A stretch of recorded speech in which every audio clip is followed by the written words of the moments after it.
Olá, meus amados irmãos, tudo bem com vocês? Estamos juntos aqui mais um dia para podermos estudar juntos a palavra de Deus, crescer e aprender e ter essa comunhão virtual que estamos tendo. É muito bom poder continuar a ver tudo aquilo que Paulo escreveu em suas cartas e como ele exortou e buscou o crescimento das igrejas que ele mesmo havia plantado, né? Já vimos aqui algumas cartas, 1ª e 2ª Tessalonicenses, já vimos aqui a carta aos Gálatas, e hoje vamos tratar de 1ª e 2ª aos Coríntios, né? É uma carta muito grande, são duas cartas muito grandes, principalmente 1ª Coríntios, com muitos assuntos diferentes, então eu não vou conseguir entrar em cada um dos tópicos, explicar assunto por assunto. A nossa ideia aqui está sendo mais uma visão panorâmica dos principais ensinos contidos nas cartas, então eu realmente não vou conseguir entrar, né? Na verdade, 1ª Coríntios tem que ter uma sala só dela, tratando 2, 3 meses só dela, e mesmo assim a gente ainda não ia conseguir falar com profundidade em cada assunto, né? Mas a gente vai tentar aqui, ao longo da nossa aula, tratar um pouco sobre o panorama geral do que essa carta nos ensina e como que nós podemos aplicar isso hoje em nossa vida. Antes de começarmos nossa aula, gostaria de orar com os irmãos. Pai, muito obrigado pela oportunidade que estamos tendo de mais um dia estudar a Tua Palavra, mais um dia buscar aquilo que o Senhor deixou escrito para nós nesse grande manual de como devemos viver. Te louvamos porque sabemos que o Senhor é Deus, o Senhor reina sobre toda essa situação que estamos passando. E te louvo, Pai, porque podemos ver na Tua Palavra a forma como o Senhor sempre protegeu o seu povo, Pai. E confiamos em Ti para continuar nos protegendo, Pai, nesse período terrível que estamos passando, Pai. Pragas, pandemias, tudo isso acontecendo, Pai. Mas temos o nosso coração firmado no Senhor como nosso Deus. Te louvo e te entrego essa aula e o coração de cada um que está assistindo ela, Pai. Em nome de Jesus. Amém. Bom, vamos começar então um pouquinho sobre a nossa aula. Como eu falei para vocês, nós vamos ver hoje a 1ª e a 2ª carta aos Coríntios. Mas antes da gente iniciar cada carta, eu gosto de fazer um pouquinho do contexto. Por que eu faço isso? Porque estudando o contexto da região, para quem foi escrita, os destinatários da carta, a gente consegue entender algumas coisas que o próprio apóstolo colocou nessa carta, o motivo do porquê ele fez isso, né? Em primeiro lugar, a cidade de Corinto, né? Corinto era uma cidade que ficava numa península chamada Península de Peloponeso, né? Perdão, um nome bem difícil, mas no sul da Grécia, né? É um território muito montanhoso e ele é unido ao país da Grécia por um istmo, um estreito de terra, né? Na época do Novo Testamento, quando Paulo estava escrevendo, ela estava sob o domínio romano, né? O Império Grego já tinha caído, então ela estava sob a administração romana e ela era a capital da província chamada de Província da Acaia. Desde a Grécia, ela era a mais antiga e mais importante cidade comercial da Grécia, né? E quando o Império Romano chegou, Corinto era quem fazia o elo de Roma com o Oriente. Ao longo da existência da cidade, ela na verdade passou por diversas destruições, terremotos. Em 146 a.C., os romanos quase que dizimaram a cidade, ela chegou quase a desaparecer. Mas em 44 a.C., 100 anos depois, o próprio Roma resolveu reconstruí-la devido ao seu local estratégico e perceberam que seria um grande porto. O porto de Corinto daria para os 2 mares que tem ali na região, né?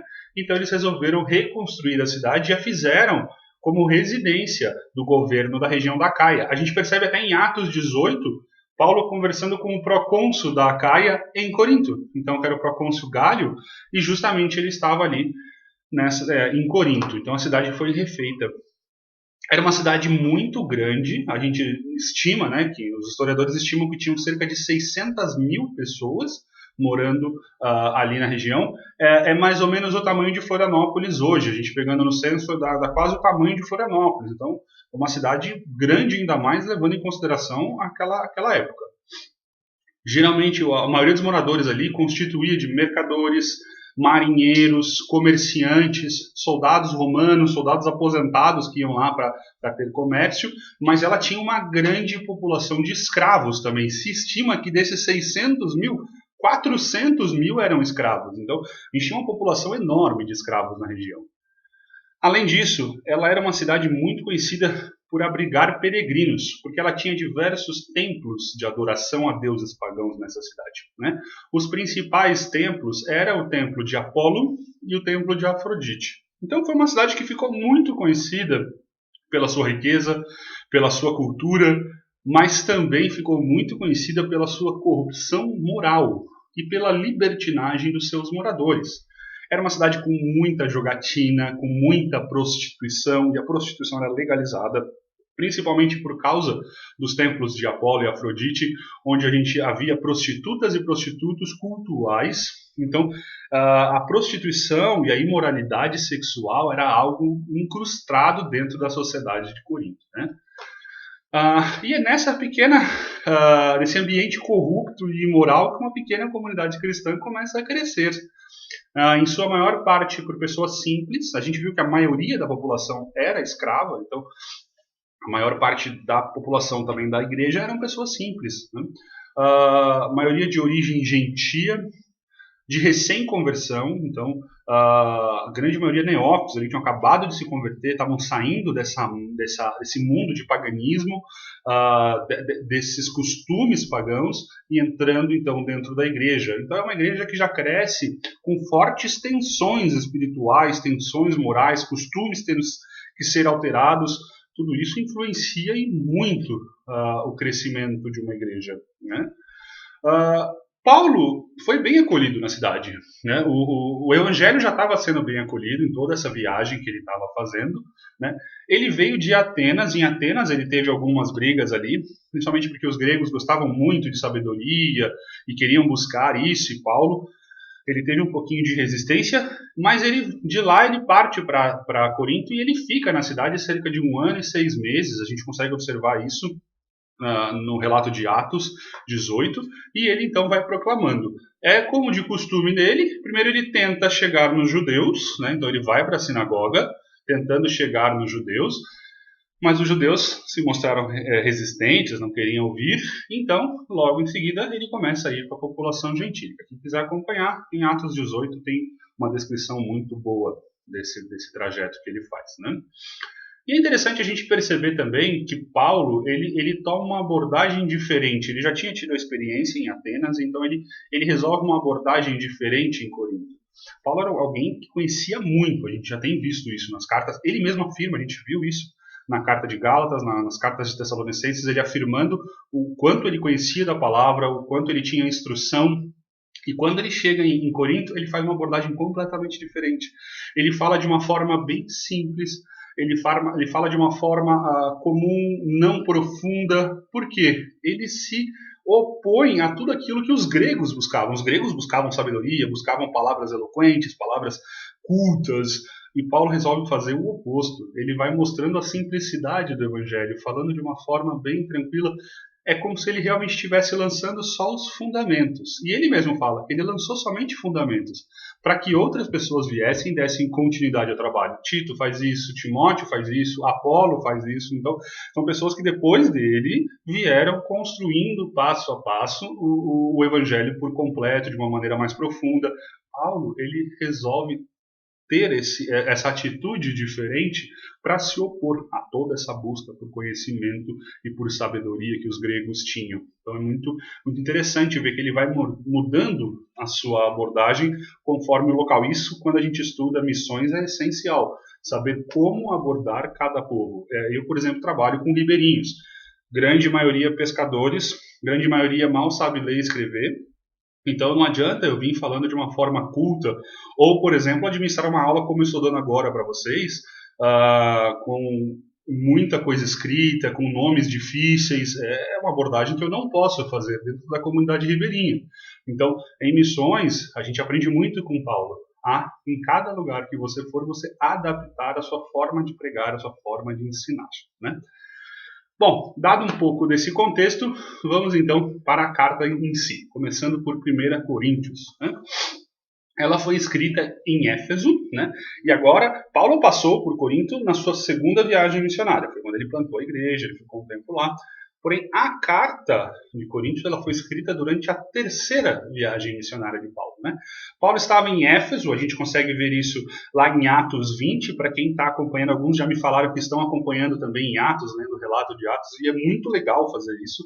Você acompanhar as cartas com o período de Atos, né? Recomendo para quem não esteja fazendo. Então, Paulo viveu em Éfeso na terceira viagem missionária, viveu durante cerca de 3 anos ali em Éfeso, provavelmente entre 54 e 57 depois de Cristo. Enquanto ele estava lá em Éfeso, alguns membros da igreja foram falar com ele. Alguns membros da igreja de Corinto foram falar com eles. Estéfanas, Fortunato e Acaio, né? Quem quiser acompanhar em 1 Coríntios 16 fala isso. E por que eles vão falar com Paulo? Eles vão fazer algumas consultas. Primeiro eles vão relatar, olha Paulo, você passou por lá, a pregação do evangelho foi assim, mas o pessoal tá acontecendo isso daqui na igreja, ó. Tá acontecendo esses pecados, esses problemas, e a gente precisa da tua ajuda, né? E outra coisa, a igreja tem diversas perguntas que a gente não sabe responder, então a gente trouxe perguntas. A ideia da carta de 1 Coríntios justamente é essa, corrigir algumas coisas e responder a dúvidas que a igreja surgiu e que ninguém conseguia responder, né? Então, esses irmãos chegam até Paulo e informam sobre a situação que estava se passando dentro da igreja, né? A igreja estava passando por diversos problemas, como, por exemplo, partidarismo, né? Então, a gente estava tendo muita briga sobre quem a gente deve seguir, sobre qual palavra, qual forma. A igreja estava bem dividida. Isso estava ameaçando em muito a unidade da igreja, né? Os antecedentes pagãos estavam se aflorando cada vez mais dentro da igreja, né? E essa conduta estava levando a uma corrupção geral. Como era visto dentro da igreja, fora da igreja, estava sendo visto dentro da igreja, dentro da congregação, né? Casos de moralidade sexual, diversos assuntos que Paulo teve que resolver. Então, essa epístola é considerada como a mais abrangente de todas, porque ela trata dos mais diversos assuntos. Por isso que eu falei para vocês que eu não vou conseguir entrar em todos eles. Não teria como isso em uma aula eu entrar um problema, a não ser que a gente passasse o dia inteiro estudando isso, né? Mas aqui está uma lista dos assuntos que a carta trata, né? Unidade da igreja, disciplina, casamento, divórcio, celibato, liberdade cristã, posição da mulher na igreja, dons e ressurreição. E eu só estou falando da primeira carta, não coloquei aqui a segunda carta. Então são muitos assuntos, eram muitas dúvidas que surgiram no meio deles, e Paulo, então, ele vai tentando tratar cada uma dessas dúvidas.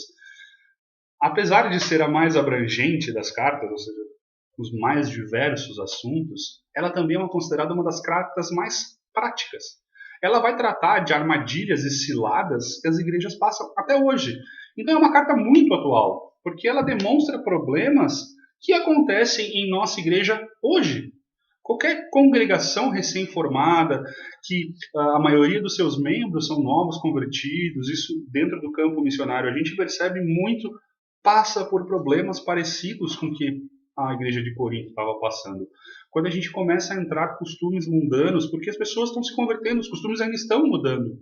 Isso começa a transformar a igreja, e a igreja acaba se tornando muito parecida com os problemas que estavam acontecendo em Corinto. Então, é uma carta muito atual, né? A igreja de Corinto estava espelhando muito do que a cidade tinha, né?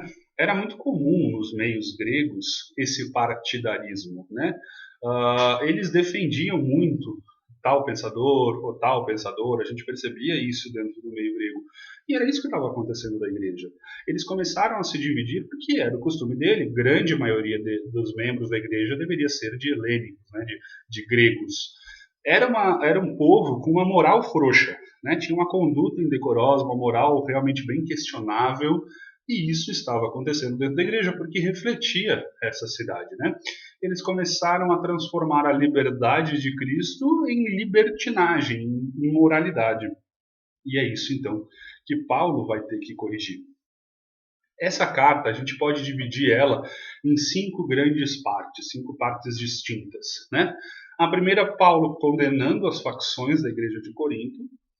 Na segunda parte, Paulo exortando sobre disciplina na igreja. A terceira parte é onde ele vai tratar sobre respostas às perguntas levantadas. Depois ele faz um breve comentário acerca da ressurreição e faz a conclusão de sua carta, né? Então, a gente vai ver agora, passo a passo, cada uma dessas partes, né?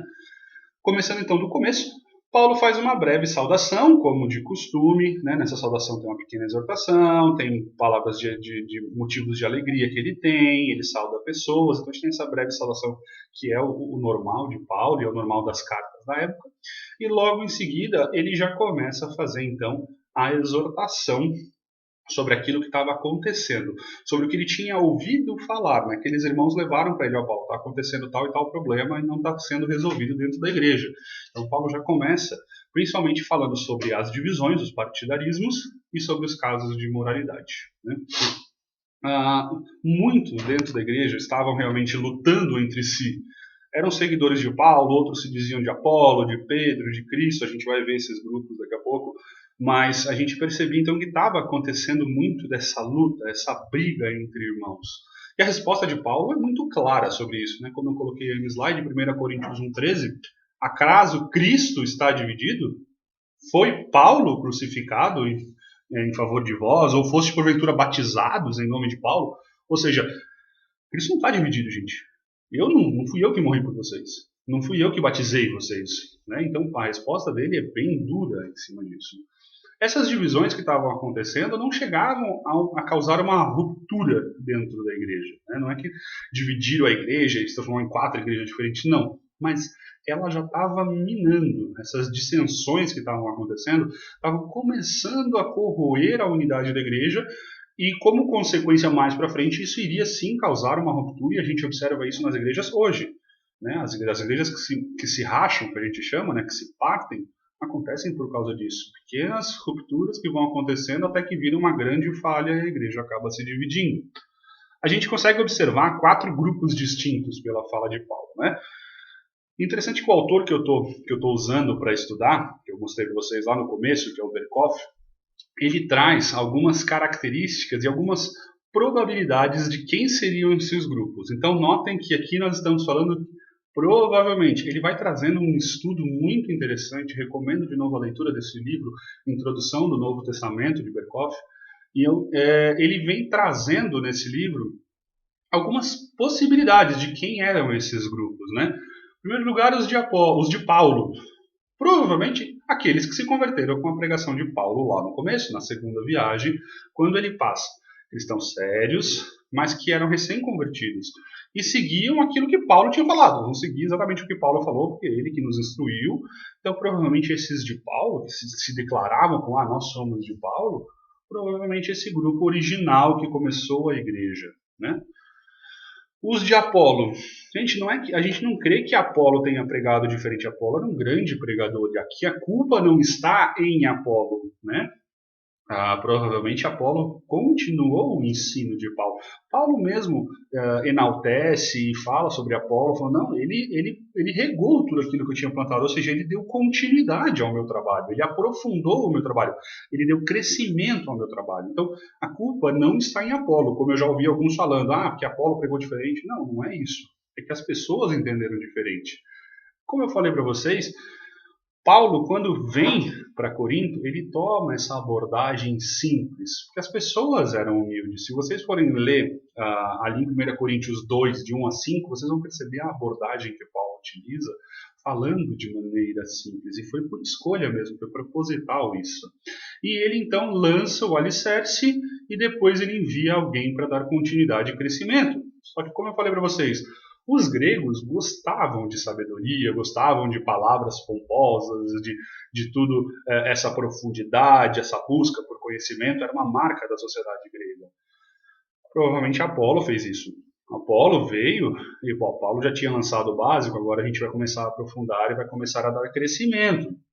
Então esses que gostavam de conhecimento, de sabedorias e coisas assim, eles justamente seguem aquilo que Apolo tinha colocado. Então, por isso que eles se falam, não, eu não sou o que Paulo. Paulo ensinou muito, muito básico. Nós gostamos daquele que ensinou com profundidade. E esse era Apolo, né? Haviam ainda os de Pedro. Provavelmente, notem de novo, estou falando provavelmente, são hipóteses, tá? Por favor. Os de Pedro, provavelmente judeus convertidos. Por quê? Porque acreditavam no que os apóstolos originais que haviam falado. Não que Paulo não fosse judeu ou apóstolo, tá? Não é isso. Ele era judeu e ele era apóstolo. Só que ele não era dos 12 originais, e ele não era alguém que pregava para judeus. Geralmente o trabalho de Paulo era missionário entre os gentios, né? Ele é conhecido como missionário dos gentios, enquanto os outros, em sua maior parte do tempo, permaneceram em Jerusalém. E durante esse período de missionário de Paulo, eles ainda estavam em Jerusalém, principalmente Pedro. Possivelmente tem-se uma hipótese levantada na história de que Pedro tenha passado por Corinto em algum momento, ou de que esses judeus vieram de Jerusalém e se mudaram para Corinto e começaram a falar, não, o nosso evangelho é diferente, o nosso evangelho origina-se do judaísmo, eram os famosos judaizantes, que a gente já tratou sobre eles em Gálatas, aqui eles aparecendo de novo. E por último, os de Cristo, né? Quem eram esses os de Cristo? Provavelmente também convertidos que eram muito piedosos, mas que isso acabou se transformando num problema, porque eles acabaram rejeitando qualquer liderança humana. Não, a gente não aceita nada que vem de homem nenhum. A gente é muito espiritual, a gente segue somente a Cristo. Não queremos saber de nada do que nenhum homem fala, a não ser o que Cristo falou. Então eles se consideravam os mais espirituais, cheios de orgulho, e isso também começou a causar problemas, e Paulo combate eles dentro da própria carta também. Então, possibilidade de quem eram esses 4 grupos, porque são 4 tipos de pessoas que a gente sabe que estavam dentro da igreja de Corinto, por isso o autor faz essas possibilidades, né? Mas o que é importante? A gente vê que no capítulo 1 ali, Paulo prega contra essa divisão, né? Ele lembra que a própria pregação dele era livre de partidarismo, era livre de vanglórias, mas ela era firmada na sabedoria divina, não na sabedoria humana. Na verdade, a sabedoria divina era inclusive loucura para o mundo, né? Eu amo quando ele fala isso. Ele fala, gente, toda essa sabedoria que vocês gregos querem buscar, que vocês estão atrás, isso não é nada. Eu prego a sabedoria da cruz, e ela é loucura para o mundo, né? Olhem as palavras dele em 1 Coríntios 1, de 18 a 21. Certamente, a palavra da cruz é loucura para os que se perdem, mas para nós, que somos salvos, poder de Deus. Pois está escrito, destruirei a sabedoria dos sábios e aniquilarei a inteligência dos instruídos. Onde está o sábio? Onde está o escriba? Onde o inquiridor deste século? Porventura não tornou Deus louca a sabedoria do mundo? Visto como, na sabedoria de Deus, o mundo não o conheceu por sua própria sabedoria, aprove a Deus salvar os que creem pela loucura da pregação. Por isso que eu falei que é importante a gente reconhecer o público-alvo e para quem foi escrito. Por que ele está falando tanto de sabedoria e de busca por sabedoria? Justamente porque eram o que os gregos faziam. Eles buscavam essa sabedoria, eles buscavam essa instrução. E ele está falando, gente, essa sabedoria humana não é nada. Essa sabedoria humana não vai te levar a nada. Na verdade, a sabedoria de Cristo é loucura, né? E ele firma a pregação dele justamente não em cima de uma pessoa ou de um pregador, mas ele firma a pregação em cima da sabedoria de Deus, da sabedoria de Cristo, não em cima de homens. Ele continua lá em 1 Coríntios 3, ele fala, quando, pois, alguém diz, eu sou de Paulo e outro de Apolo, não é evidente que andais segundo homens? Quem é Apolo? Quem é Paulo? Servos por meio de quem crestes, e isto conforme o Senhor concedeu a cada um. Eu plantei, Apolo regou, mas o crescimento veio de Deus. Ou seja, ele fala, gente, qualquer um que venha pregar para vocês, não é nada. Quem dá o crescimento é Deus. A nossa pregação é meramente um instrumento de Deus para que Deus dê o crescimento. Vocês querem saber como que a gente deve ser tratado? Está aqui a resposta, né? Ele dá essa resposta no capítulo 4, versículo 1. Assim, pois, importa que os homens nos considerem como ministros de Cristo e dispenseiros dos mistérios de Deus. É isso que ele fala. Vocês querem saber como tratar a gente? É assim. Nós, Paulo, Pedro, Apolo, Timóteo, Tito, todo mundo, nós somos simplesmente dispenseiros dos mistérios de Deus. Nós falamos sobre eles, nós apresentamos a vocês. O crescimento real, quem dá é Deus. A salvação, quem fornece é Cristo. Nós não somos nada, vocês não têm que nos seguir, né? Ele mesmo reconhece que ele está sendo duro, tá? E ele fala isso, que ele está sendo duro, mas ele está sendo duro porque ele ama ele como filhos, né? Ele fala isso no capítulo 4, que ele está escrevendo essas coisas não para envergonhar eles ou para ser muito duro, mas pelo contrário, ele está ali mostrando porque ele os ama, né? Então, a gente tem um tom duro aqui, mas é um tom duro diferente do tom que a gente viu na carta de Gálatas. Vocês viram que a aula de Gálatas, inclusive, eu também tive um tom um pouco mais firme para seguir o tom da carta. Aqui, ele corrige problemas sérios, mas de uma forma muito mais amorosa do que ele fez em Gálatas, que ele estava realmente condenando, né? E ele vai então para a segunda parte, que a gente fala que é a parte onde ele mostra a necessidade da disciplina, porque ele vai corrigir alguns problemas morais na igreja. E o primeiro deles é na área sexual. Como a gente viu em 1 Coríntios 5:1, ele fala: geralmente se ouve que há entre vós imoralidade, e imoralidade tal que nem mesmo entre os gentios. Isto é, haver quem se atreva a possuir a mulher do próprio pai. A coisa estava tão feia dentro da igreja que inclusive estava acontecendo um incesto. Notem que o termo que ele usa aqui, a mulher do próprio pai, não é que o cara estava tendo relações com a madrasta dele, né? O pai, a mãe, ou morreu, ou tinham se separado, o pai tinha uma outra esposa, e essa pessoa estava tendo então relações sexuais com a madrasta. Isso também é considerado incesto. A lei de Moisés proibia isso muito claramente. Se vocês forem ler Levíticos 18:8, fala: não descobrirás a nudez da mulher de teu pai. É nudez de teu pai. Não façam isso. Na verdade, o capítulo 18 de Levíticos, quem quiser ler, ele vai tratar só sobre isso, só sobre incesto, todos os tipos. Pai com filha, filha com pai, pai com filho, filho com pai, filho com a mãe, e todo o resto, tá? Tudo isso ele vai tratar como sendo incesto. Então a lei de Deus sempre proibiu isso, isso era abominável, segundo a lei. E a lei romana também proibia isso. Também era proibido entre os romanos o incesto. Paulo está falando: gente, o que é isso? Vocês não podem de jeito nenhum aturar isso no meio de vocês. Qual é a ordem de Paulo, então? Expulsem essa pessoa, né? Olhem no capítulo 5. Em nome do Senhor Jesus, reunindo vós e o meu espírito com o poder de Jesus, nosso Senhor, entregue a Satanás para a destruição da carne, a fim de que o espírito seja salvo no dia do Senhor. Não é boa a vossa jactância? Não sabeis que um pouco de fermento leveda toda a massa? O que é isso? Expulsem do vosso meio esse cara. Porque se ele realmente foi convertido, ele vai mudar, ele vai ser destruído por Satanás lá fora, mas ele vai se arrepender e ele vai voltar. Se não for, entrega ele para Satanás, porque isso é inaceitável ter no meio de vocês aceitarem isso. E não é boa a vossa jactância? Eles estavam acobertando, passando a mão, deixando o cara continuar lá, não é bem isso. Não, gente, vocês têm que expulsar, isso é absurdo, vocês têm que disciplinar. Paulo é muito duro aqui, né? Ele condena justamente porque eles já estavam tolerando isso. Não, vocês não têm que tolerar, isso já tinha que ter sido resolvido, não precisava chegar até mim, vocês já tinham que ter expulsado esse cara. Vocês não podem permitir que toda essa imoralidade sexual que roda a cidade de vocês entre na igreja. Isso já estava entrando. Então Paulo condena que isso vá cada vez mais entrando dentro da igreja, né, sendo tolerado. E ele usa esse caso para servir de exemplo. Expulsem esse cara, né? Vocês vão ver comigo que depois ele vai tratar isso de novo lá na segunda carta. É interessante ver esse tratar. E já volta a esse assunto, né?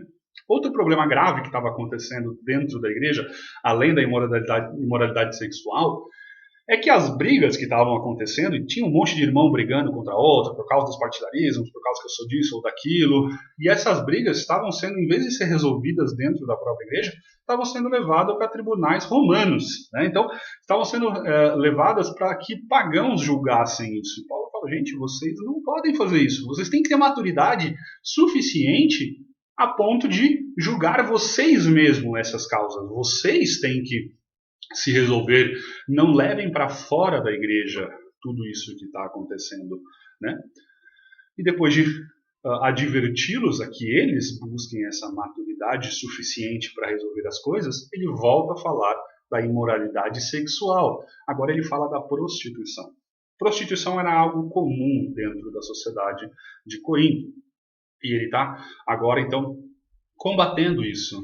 Era muito comum que as pessoas lá tivessem relações com os prostitutos e prostitutas, né? Homens e mulheres que se prostituíam de maneira cerimonial nos templos, tanto de Afrodite quanto de Apolo, que eram os maiores templos O templo de Apolo, até hoje, lá na região de Corinto, ainda tem os pilares do templo de Apolo, dá para ser visto. Quem quiser depois dar uma olhada no Google aí, né?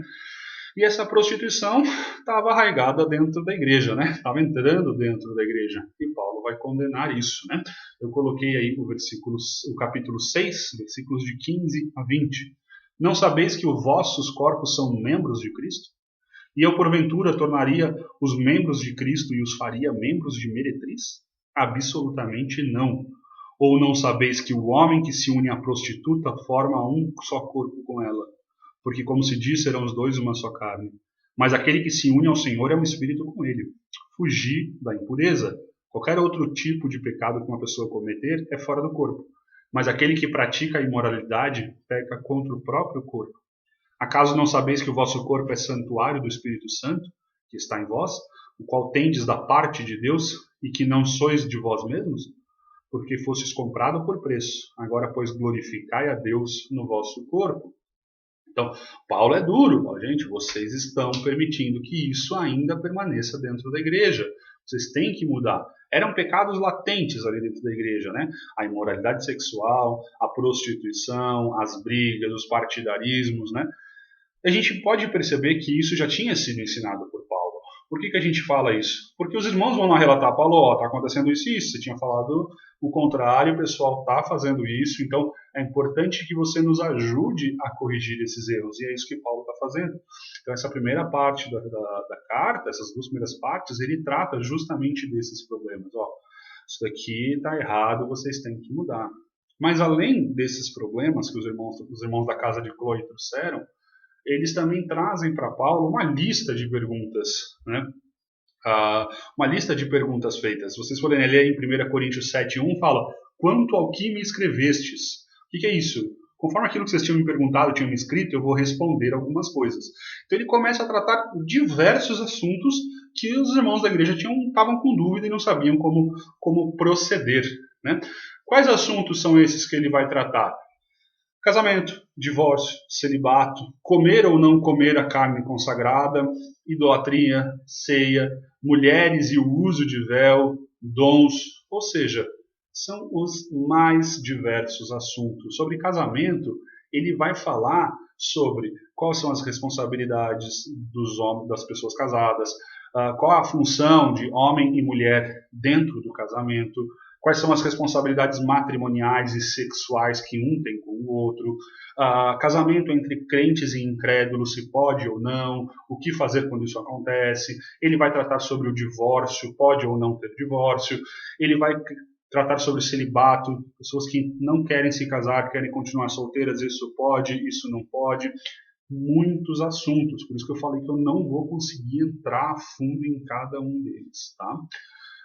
Ele trata no capítulo 8 sobre comer ou não comer carne consagrada a ídolos, né?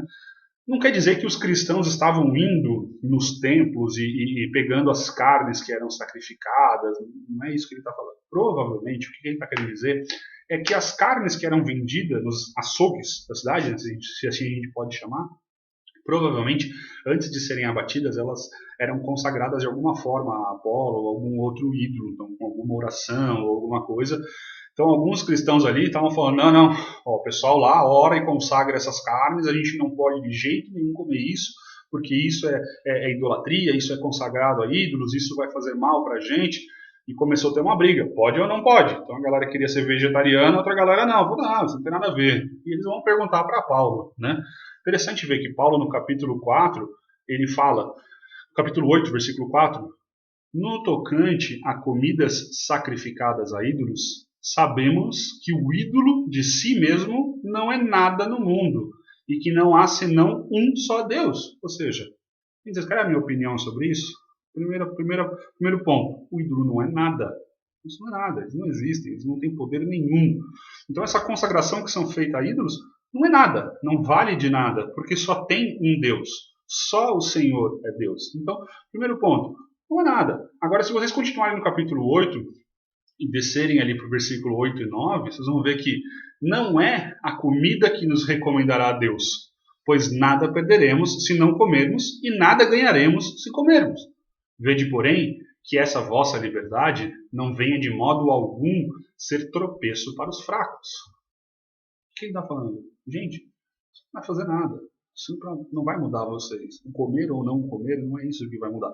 Mas se isso é tropeço para você ou para algum irmão, não faça. Ele reforça o que ele falou no capítulo 6, 12, onde todas as coisas me são lícitas, mas nem todas me convêm. É uma coisa que a gente fala bastante dentro do meio cristão e é verdade. Se faz o teu irmão pecar, para. Isso vale para carne consagrada, isso vale para bebida, isso vale para diversas coisas. Abram mão do seu direito se faz o teu irmão pecar. Se está sendo de pedra de tropeço, não faça. E é isso que Paulo está falando. Gente, a carne consagrada em si não é nada. Isso não é isso que eu vou entrar.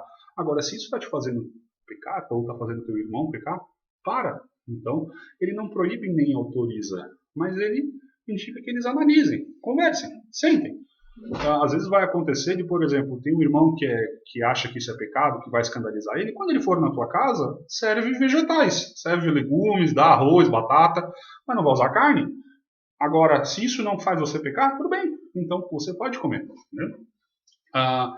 Mas o que realmente importa é que vocês têm que fugir da idolatria. Ele continua, depois do capítulo 8, falando sobre a idolatria. Vocês têm que fugir disso. Ele usa como exemplo o próprio povo de Israel, que por tantas vezes caiu no pecado da idolatria e, como consequência, foi escravizado, teve que sair da sua terra, né? Então muitos morreram.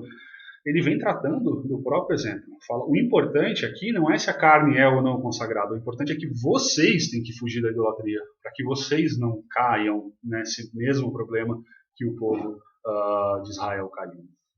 Depois ele responde as perguntas sobre a ceia do Senhor. Né? O que estava acontecendo aqui? O pessoal ia para a ceia. A ceia não era nesse formato que nós fazemos hoje, que é um cálicezinho pequenininho e um pãozinho pequenininho. Né? Eram grandes comidas, eles faziam grandes banquetes. E estava acontecendo que alguns chegavam lá e comiam e bebiam até não aguentar mais, saíam bêbados da ceia, enquanto outros não tinham nem a oportunidade de chegar. Provavelmente, esses que não tinham nem a oportunidade de chegar eram aqueles mais simples, escravos, que tinham que comer por último, enquanto os senhores, que eram ricos, que tinham tudo isso, chegavam lá e se esbanjavam de comer e tudo mais. Isso parece absurdo para a gente hoje, né? Se você parar para analisar, isso parece absurdo. Nossa, como é que isso pode acontecer? Gente, de novo, porque a importância do contexto? Olha de onde esses caras vêm. Nos templos, principalmente de Apolo também, Apolo e Afrodite, a gente via grandes banquetes cerimoniais onde o pessoal ia lá e se matava de comer. Era costume comer até não aguentar mais, vomitava e voltava para comer de novo. Bebiam até caírem como alcoólico. Esse era o meio que eles viviam. E o que aconteceu? Quando eles chegaram na igreja, vamos fazer a ceia. Beleza, vamos fazer a ceia do jeito que a gente sabe. Vamos comer até não aguentar mais. Paulo falou, gente, vocês têm que mudar isso. Isso era lá o antigo, né? Isso era que vocês faziam quando ainda eram pagãos. Aqui a gente tem que mudar, então ele vem tratando isso. Por isso é importante saber da onde eles vêm, né? Entender o contexto deles. E conforme essa igreja foi crescendo, foi se multiplicando, muitos dons foram sendo manifestos. E de novo a gente começa a ver disputa entre eles. Quem tem o melhor dom? Era costume dos gregos terem essa disputa, quem era melhor, quem era pior, os jogos gregos aí que foram sendo feitos, né? Até hoje a gente tem as Olimpíadas, era um povo com uma disputa muito forte, e eles começam a competir agora entre dom, não, eu tenho o melhor dom, não, meu dom é melhor, esse é o melhor, esse é o pior, e Paulo tem que então tratar, gente, vamos lá, quem dá os dons? É Deus, né? Então no capítulo 12 ele é bem claro, porque assim como o corpo é um, e tem muitos membros, todos os membros, sendo muitos, constituem um só corpo. Assim também com respeito a Cristo. No capítulo 12, ele vai começar a tratar. No versículo 27, ele fala, ora, vós sois corpo de Cristo e individualmente membros desse corpo. Ou seja, todos vocês são membros do mesmo corpo. Não existe um melhor do que o outro. Um braço não é melhor que o outro. Uma perna não é melhor que a outra. Todo mundo é membro, gente. Vocês são todos iguais.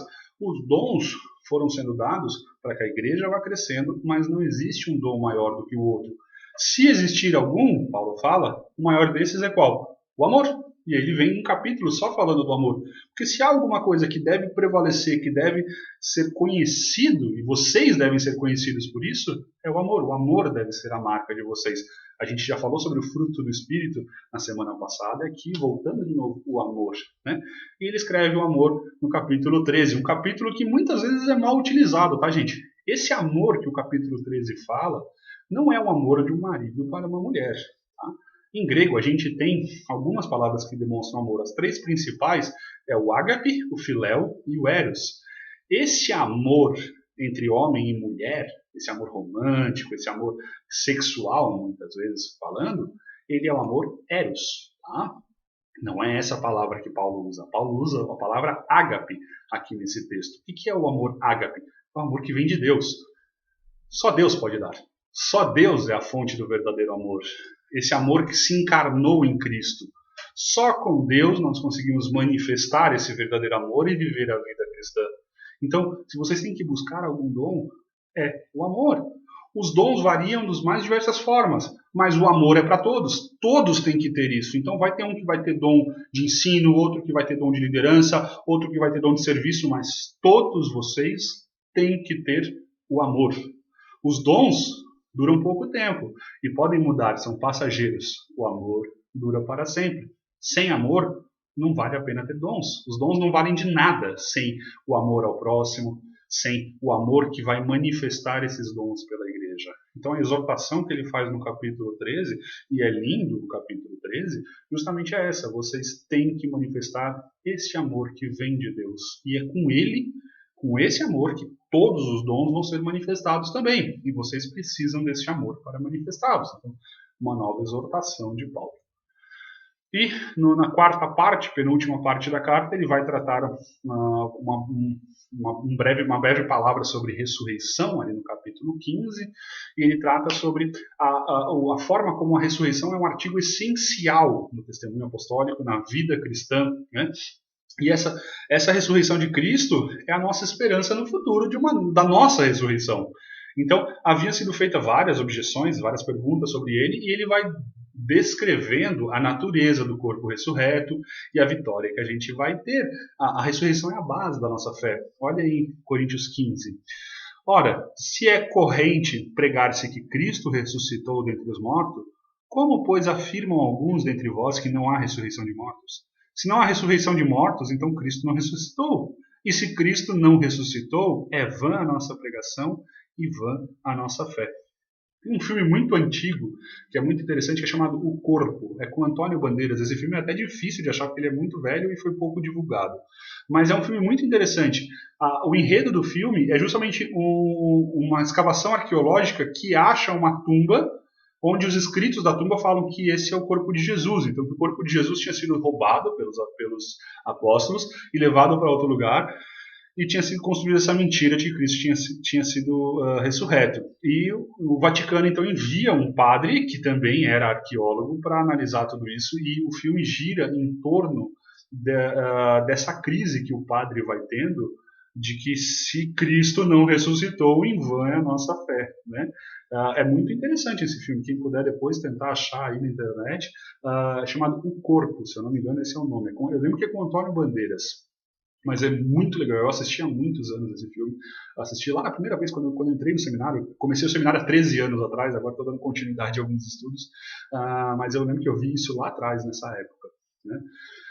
Então, é essencial a gente ter e defender a ressurreição de Cristo. Sem ela, se Cristo não ressurgiu, ele não venceu a morte. Se ele não venceu a morte, nós também não conseguiremos vencer a morte. Então, é um pilar da nossa fé, é a ressurreição. E por último, ele termina com a sua conclusão, né? E na conclusão, é interessante que ele vai tratar de mais um assunto, que é a coleta para os irmãos em Jerusalém. Lá em Jerusalém, a igreja de Jerusalém estava sendo fortemente perseguida, né? A gente percebe isso no próprio livro de Atos. A igreja sendo fortemente perseguida pelos judeus. Então o pessoal lá estava passando por muita necessidade. E Paulo recomenda a eles que eles realmente façam essa coleta. Isso é importante para os irmãos que estão passando por perseguição. Além disso, ele fala que está enviando Timóteo e, recebam bem Timóteo, né? Por favor, ele é meu filho amado, ele é o meu discípulo, recebam bem ele, que ele vai ajudar vocês. E, por último, ele termina com uma admoestação amistosa, que a gente chama, né? Que é: sede vigilantes, permanecei firmes na fé, portai-vos varonilmente, fortalecei-vos, todos os votos atos sejam feitos com amor. Então, ele finaliza a carta dele com os últimos conselhos.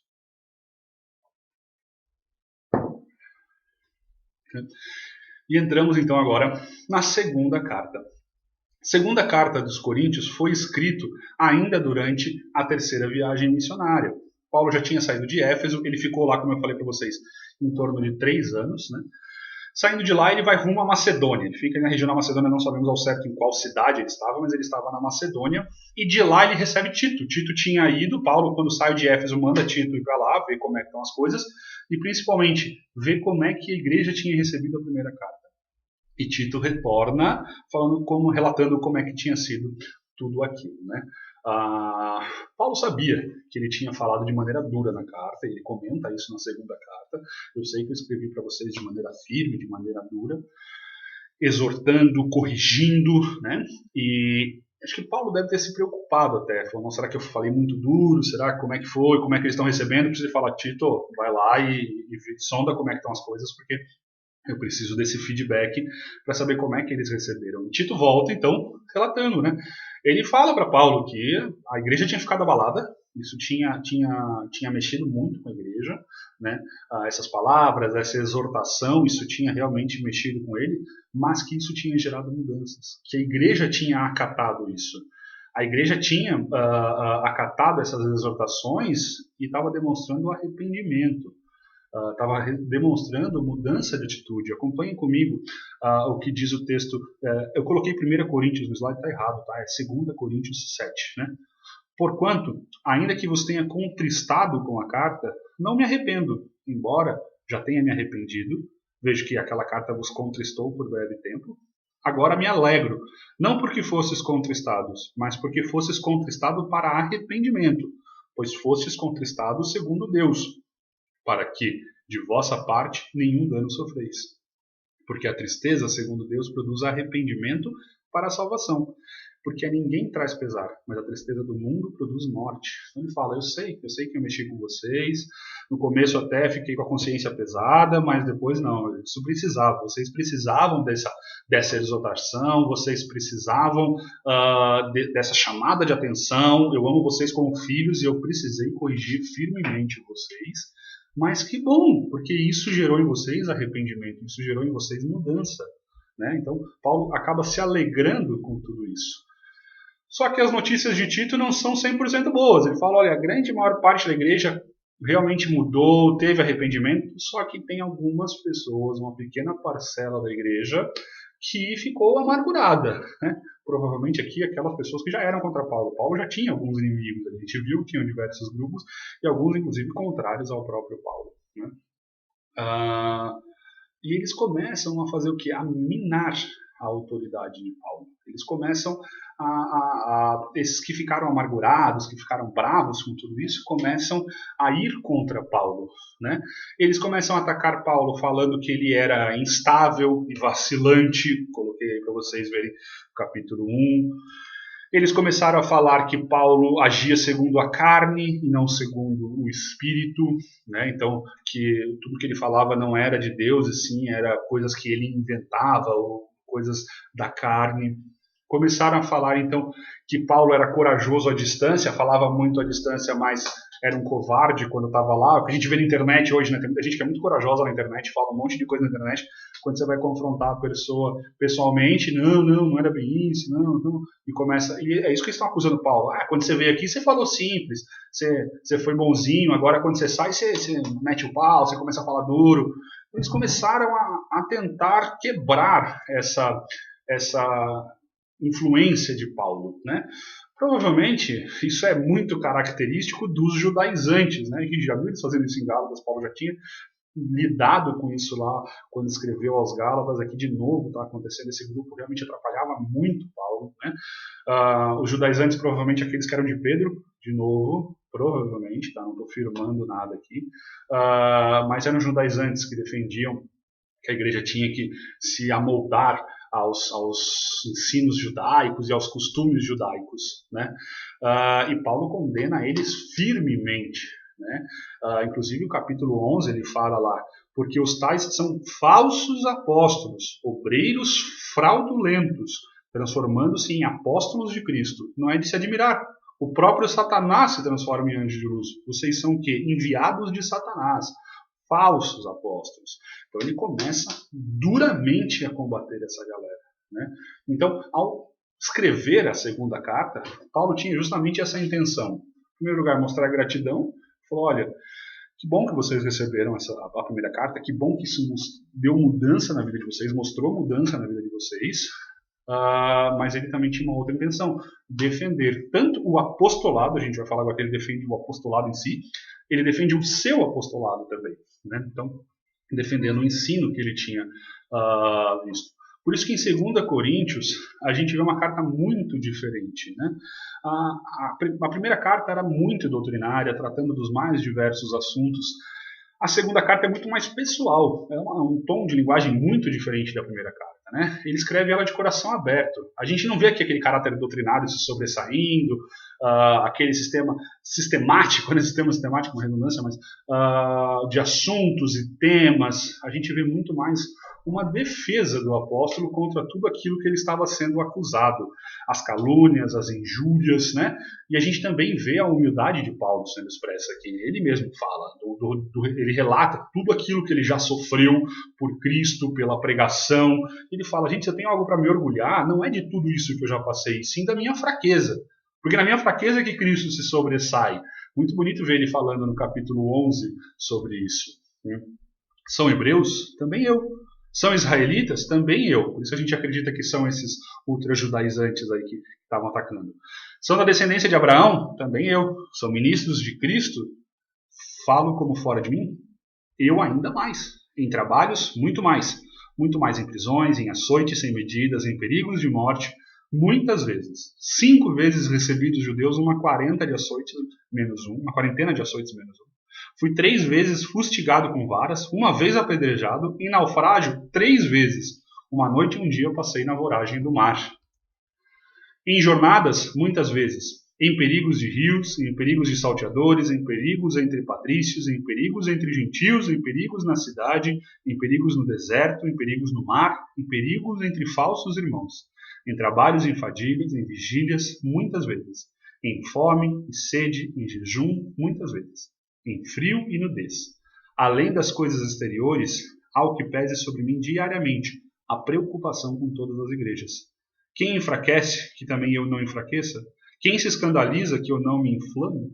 Se tenho que de gloriar-me, gloriarei-me no que diz respeito à minha fraqueza. O que ele fala? Gente, eu não sou que nem esses caras. Se eu tenho que me gloriar de alguma coisa, não é que eu sou judeu ou que eu conheço muito. Eu vou me gloriar na minha fraqueza.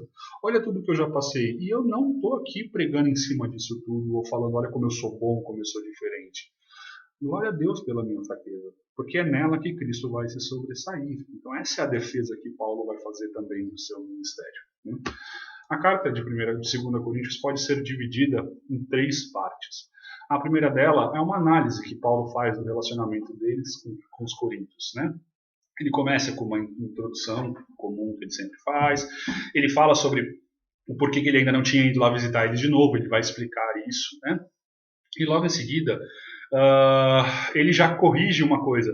Lembra aquele irmão que ele mandou expulsar? Ele falou, não, manda para o mundo, manda para Satanás, que é para ver se o corpo dele é destruído, mas para a gente tentar salvar a alma dele. Ele se arrependeu, Paulo fala em 2 Coríntios. Traz ele de volta. Vamos trazer ele de volta à nossa comunhão, porque ele mudou de atitude. Então está na hora de trazer ele de volta. Muito bonito ver que a disciplina que ele tinha ordenado surgiu o efeito que deve ter a disciplina, né? E logo em seguida, então, ele começa a tratar esse assunto que vai permear toda a carta, que é a defesa do apostolado em si e depois da defesa do seu apostolado, né? Primeiro ele começa comparando os apóstolos com os ministros da lei do Antigo Testamento. Os apóstolos agora são ministros dessa nova aliança, a nova aliança em Cristo, não mais aquela da letra, mas, que era a lei, aquela do Espírito. Daí vem aquele texto também que já foi usado de muitas formas erradas, que a letra mata, mas o Espírito vivifica. Ele está falando dessa nova aliança, não mais firmada na lei do Antigo Testamento, mas sim na graça pelo Espírito. E ele mostra que, na realidade, aqueles que são verdadeiros apóstolos, eles sofrem pelo Evangelho, eles sofrem de tudo. A gente acabou de ler tudo que Paulo passava, mas a esperança deles está na glória futura. Não vou ter tempo de ler todos os textos, a gente já está aí com quase uma hora de aula, mas leiam 2 Coríntios que vocês vão ver essa exortação que ele vai falando. Por que ele está fazendo isso? Ele está mostrando como é um verdadeiro apóstolo. Comparando esse verdadeiro apóstolo, que a vida dele é marcada por sofrimento, desonra, pobreza, mas do outro lado também tem tolerância, bondade, conhecimento, justiça. Essa diferença de um verdadeiro apóstolo versus os falsos mestres que estavam acometendo ali a região, que estavam pregando dentro da cidade, dentro da igreja. Ele fala, gente, comparem a vida dos verdadeiros apóstolos com a vida desses caras que estão falando com vocês. Vocês verem a diferença. E, por favor, a santidade é algo que vocês devem buscar, Paulo fala. Vocês são separados do mundo, então vocês não podem se associar a incrédulos. O famoso jugo desigual é quando ele vai usar aqui. Isso também é um alerta para os falsos mestres. Que gente, esses caras são falsos, eles são pagãos, não se juntem com eles. Eles são enviados de Satanás, não tenham nem comunhão com esses caras.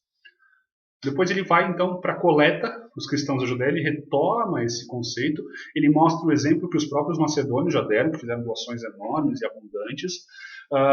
Ele toma o exemplo de Cristo que se fez pobre, desceu ao mundo, se fez homem, se fez pobre, para que eles pudessem ser ricos, né? Ele fala, gente, eu estou enviando Tito de novo, e eu quero que Tito faça essa coleta e que vocês contribuam de maneira digna. Vocês têm dinheiro para isso, né? Era uma cidade muito rica, então, por favor, façam essa coleta porque os outros irmãos estão realmente precisando. E aí ele termina a sua carta defendendo o seu apostolado, né? Aqui ele vai lidar diretamente com os opositores que ele mesmo tinha, né? Mostrando que o ministério que ele tinha era estendido aos coríntios. Então, ele havia sido um grande combatente leal à causa de Cristo, né? E no capítulo 11 ele vai mostrando isso. Ele mostra que nem mesmo ele não tinha sido desonesto com os irmãos, porque nem sustento ele pediu. Ele era digno de receber o sustento, mas ele, enquanto em Corinto, trabalhou. Ele fazia o seu trabalho, seu ofício era fazedor de tenda. Mesmo pregando, ele continuou trabalhando porque ele não queria receber nada deles, né? Então, ele fala que nem nisso ele pode se vangloriar. Ele nunca buscou riqueza no meio deles, né? E termina a sua carta com algumas breves advertências e falando sobre a visita que ele queria ainda fazer com eles, né?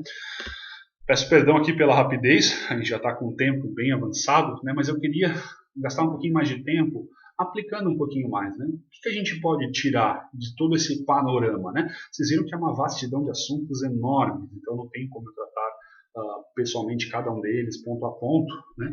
Mas eu vou tentar explicar algumas coisas. Eu separei 7 grandes ensinamentos que me marcaram durante essa semana, enquanto eu estava fazendo essa aula, né? O primeiro deles, a importância da unidade na nossa igreja. A gente não tem que ter partidarismo, grupinhos, panelinhas, patotinhas, nada disso dentro da igreja, porque isso vai corroendo a igreja por dentro.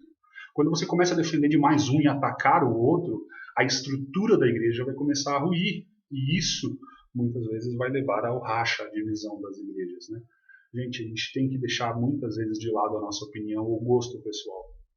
Tenham o mesmo espírito de Paulo, humildade, altruísmo. Pensem nos outros irmãos. A unidade da igreja é essencial. A igreja tem que se unir, né? É bonito de ver que, por exemplo, a gente tem uma união de igrejas acontecendo de uma maneira que eu nem pensei. Eu estou dando essa mesma aula na primeira igreja batista de Florianópolis e na igreja congregacional de Florianópolis. Estamos unidos porque falamos o mesmo evangelho. Pregamos a mesma palavra. E é isso que tem que acontecer. As nossas igrejas têm que se unir ao redor do evangelho. Isso é muito bonito de ver acontecendo. Segundo ponto, a igreja precisa disciplinar.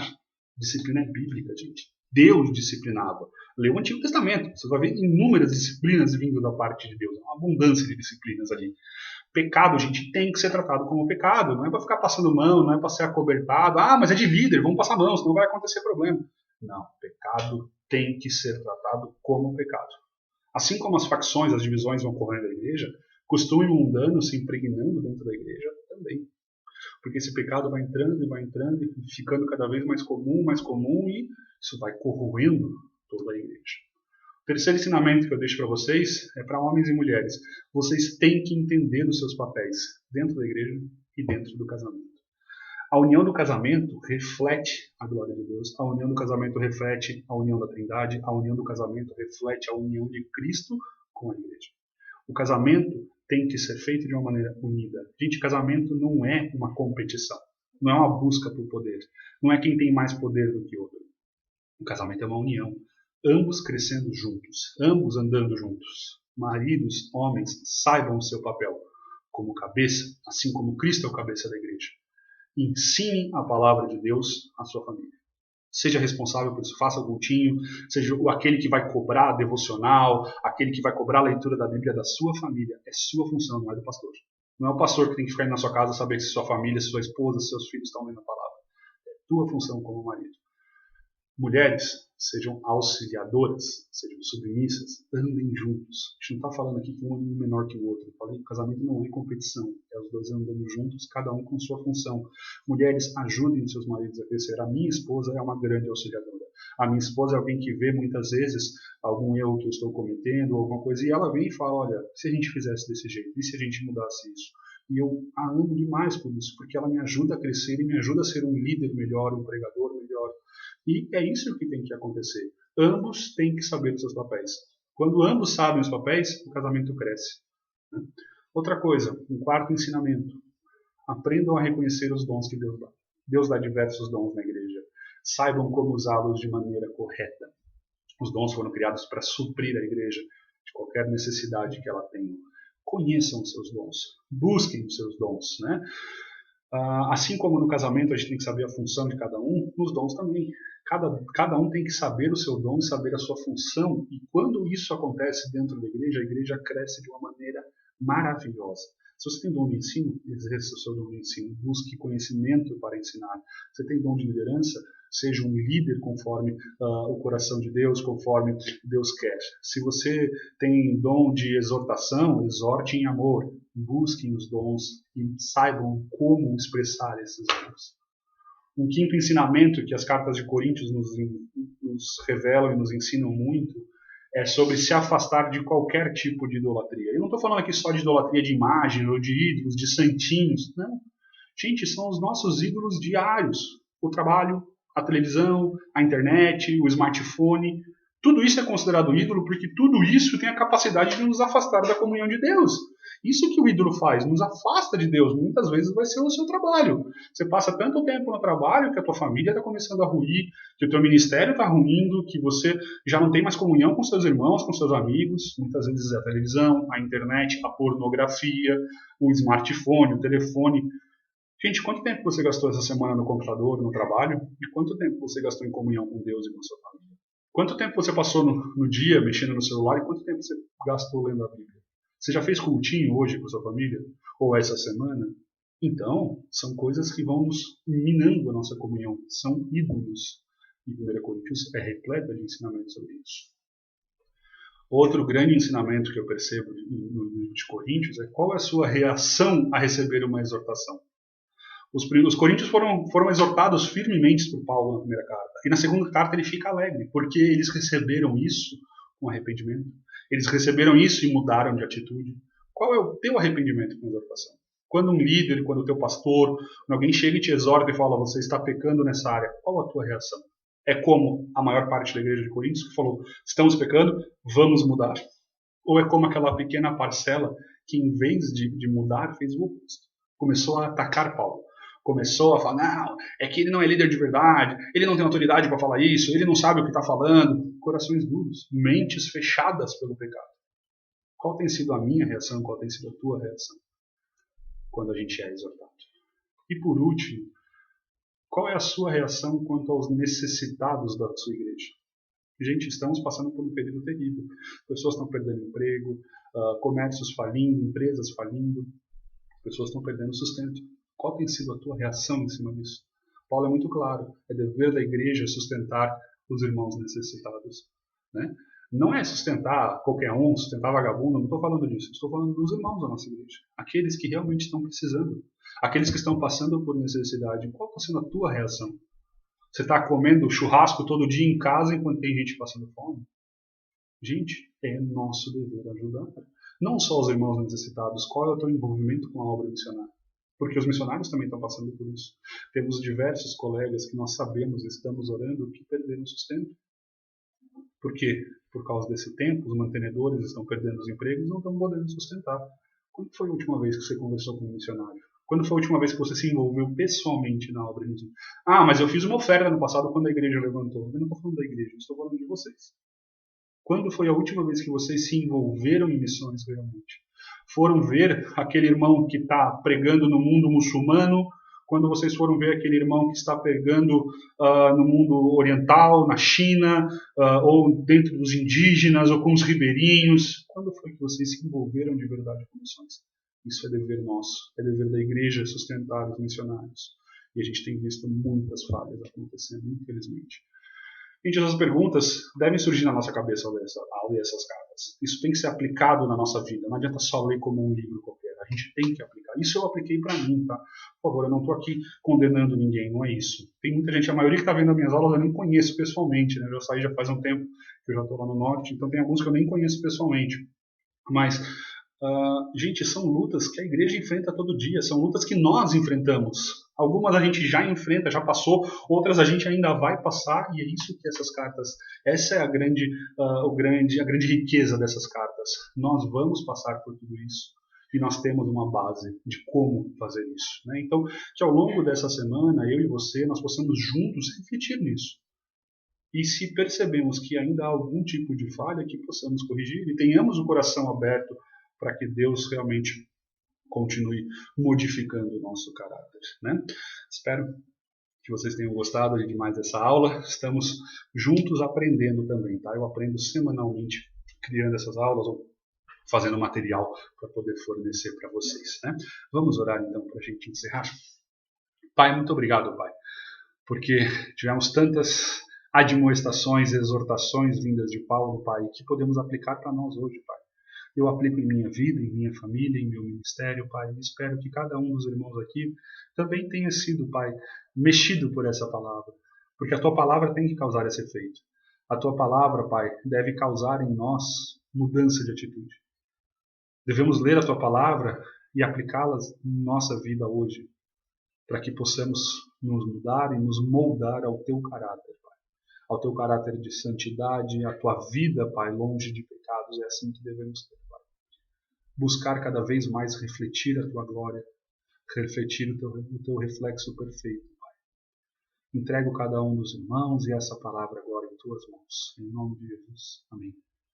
Bom, meus irmãos, foi um prazer estar com vocês aí mais essa semana e espero que continuemos juntos aprendendo isso. Um grande abraço.